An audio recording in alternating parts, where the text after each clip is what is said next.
नारायणं नमस्कृत्य नरं चैव नरोत्तमं देवी सरस्वती व्यासं ततो जयमुदीरयेत् नष्टप्रायस्व भद्रेषु नित्यं भागवत सेव्या भगवती उत्तम श्लोके भक्ति भवति नैष्टिकी कृष्णाय वासुदेवाय देवकी नंदनाय च नन्दगोपकुमाराय गोविन्दाय नमो नमः मूकं करोति वाचालं पङ्गुलङ्घते गिरिं यत्कृपातमहं वन्दे परमानन्दं माधवम् श्री चैतन्य ईश्वरम श्री गुरुदीन तारिणम भागवत महापुराण 8वां स्कंद अध्याय 9 मोहिनी रूप से भगवान के द्वारा अमृत बांटा जाना।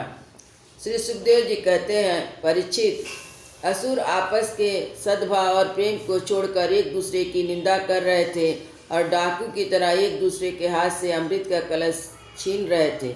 इसी बीच उन्होंने देखा कि एक बड़ी सुंदर स्त्री उनकी ओर चली आ रही है। वह सोचने लगे, कैसा अनुपम सौंदर्य है, शरीर में से कितनी अद्भुत छटाक छिटक रही है। तनिक इसकी नई उम्र तो देखो। बस अब तो आपस की डांट भूल कर उसके पास दौड़ गए। उन लोगों ने काम मोहित होकर उनसे पूछा, कमल नैनी, तुम कौन हो, कहाँ से आ रही हो, क्या करना चाहती हो? सुंदरी, तुम किसकी कन्या हो? तुम्हें देखकर हमारे मन में खलबली मच गई है। हम समझते हैं कि अब तक देवता, दैत्य, सिद्ध, गंधर्व, चारण, लोकपाल ने भी तुम्हें स्पर्श तक ना किया होगा, फिर मनुष्य तो तुम्हें कैसे छुपाते? सुंदरी, अवश्य विधाता ने दया करके शरीरधारियों की संपूर्ण इंद्रियां एवं मन को तृप्त करने के लिए तुम्हें यहाँ भेजा है।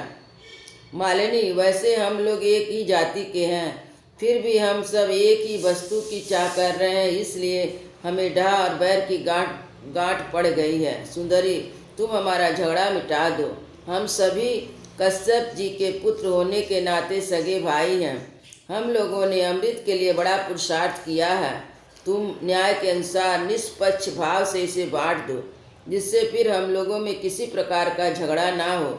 असुरों ने जब इस प्रकार प्रार्थना की, तब लीला से स्त्री भेष धारण करने वाले भगवान ने तनिक हंसकर और तिरछी चितवन से उनकी ओर देखते हुए कहा।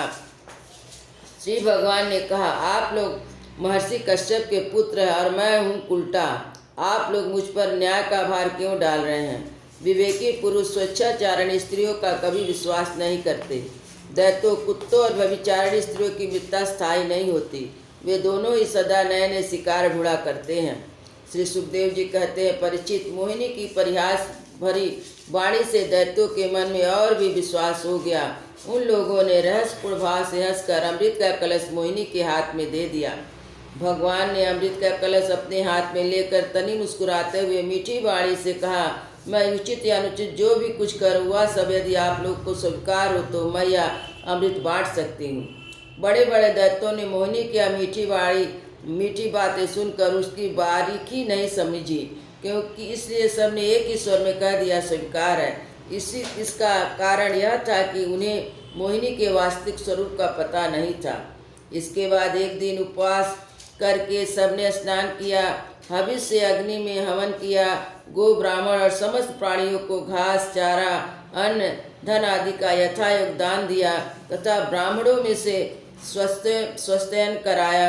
अपनी अपनी रुचि के अनुसार सबने नए नए वस्त्र धारण किए और इसके बाद सुंदर सुंदर आभूषण धारण करके सब के सब उन कुशासन पर बैठ गए, जिनका अगला हिस्सा पूर्व की ओर था।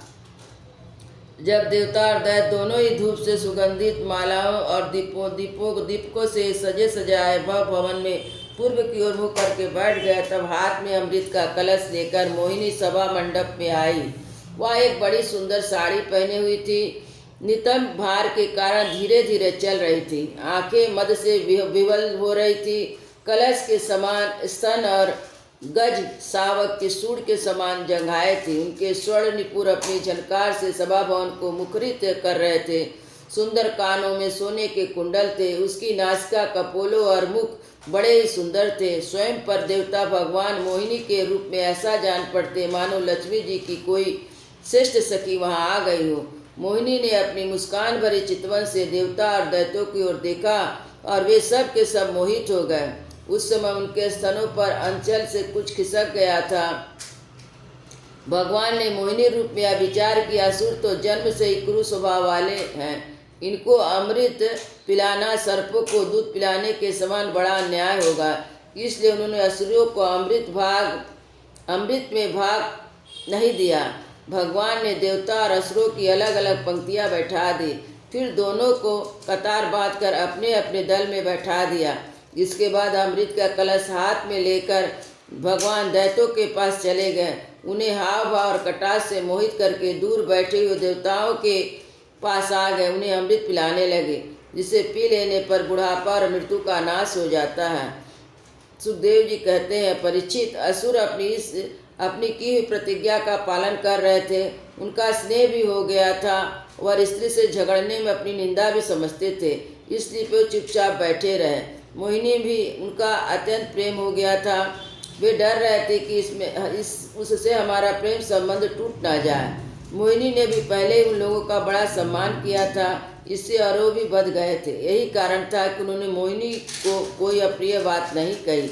जिस समय भगवान देवताओं को अमृत पिला रहे थे, उसी समय राहु दैत्य देवताओं का भेष बनाकर उनके बीच में आ बैठा और देवताओं के साथ उसने भी अमृत पी ली।